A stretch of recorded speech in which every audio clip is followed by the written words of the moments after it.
It looks like we have an update on Brock Lesnar's status for the Royal Rumble amid allegations against Vince McMahon that implicate the Beast Incarnate. We're also going to be talking about TKO's first statement since these McMahon allegations came to light, and so much more. Be sure to hit that like button, subscribe, and hit that notification bell so you get notified whenever a new video is released.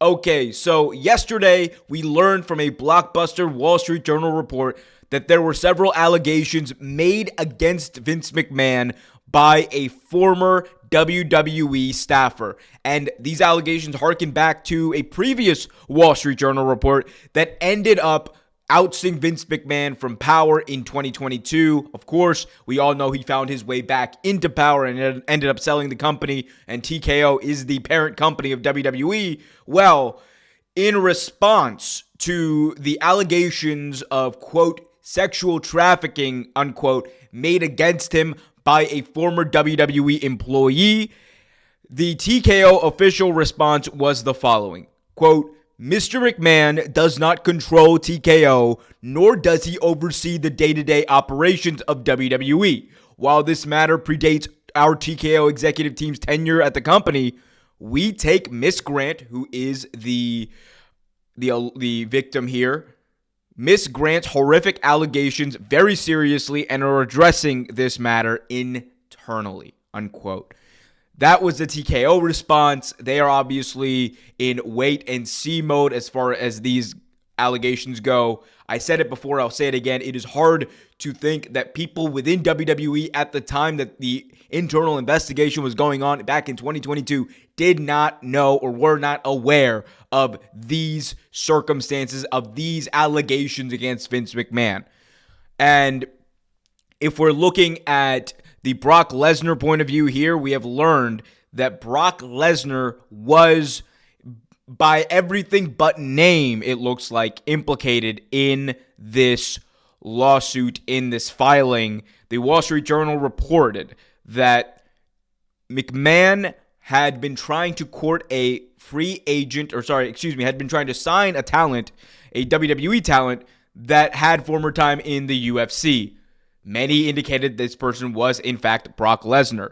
The report alleges that the WWE talent allegedly flew to Connecticut for a, quote, business dinner and an encounter with Miss Grant, who is the victim in this lawsuit, at McMahon's condo. Lesnar did not end up making it to that condo. However, when Lesnar did end up re-signing with the company, McMahon allegedly texted the victim, the quote, part of the deal was effing you.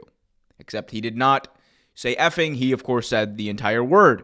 There was a lot more, honestly, quite frankly, disgusting things that were chronicled in the original Wall Street Journal report. Highly recommend you read it if you want more information about this. However, it does seem just like this is a horrendous situation, not only obviously for the victim, who just, I cannot imagine what they are going through, but it is just a horrendous situation for professional wrestling as a whole. I discussed this in my video yesterday.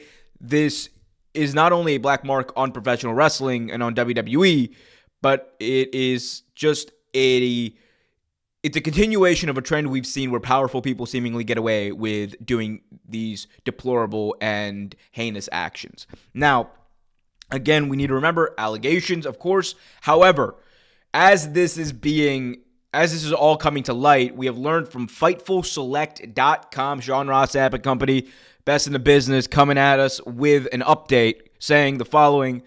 There are naturally a lot of potential Royal Rumble surprises.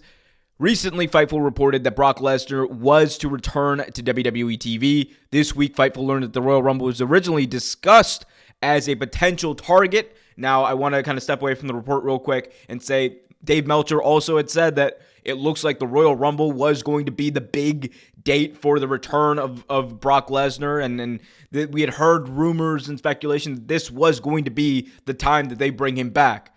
The Fightful Select report now continues and says, this was reiterated to Fightful Thursday, but it was noted that in light of Lesnar's implied inclusion in the Vince McMahon lawsuit, that may change. So we could see a situation where Brock Lesnar, who just 3-4 days ago, we all were like, okay, we're probably going to get a big Brock Lesnar return at the Rumble. We're all expecting it, honestly. And because not many names have been announced, you would think that among many of the surprises that they are going to bring, Brock would be one of them. Now, not so sure, because the allegations that have been chronicled in the story, like I said before, horrendous. And it obviously, the Vince McMahon piece of it, that is someone who I have stated even before we knew about these specific allegations. I said that this is someone who does not need to be and should not be anywhere near a WWE facility, arena, show, etc. He has lost the privilege to do that. And there's going to be people in the comment section who say that Vince McMahon started this company. How dare you say such things about him?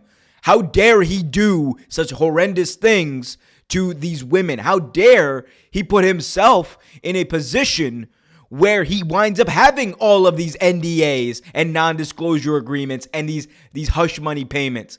How dare he do that to the company that he allegedly started and cares so much about? How dare he? We never asked that question. We never asked the question of the rich and powerful about how dare they. It is always, always, always upon other people who try to hold them to account. As far as Lesnar goes, should he be at the show? No. Will he be at the show? It's always possible.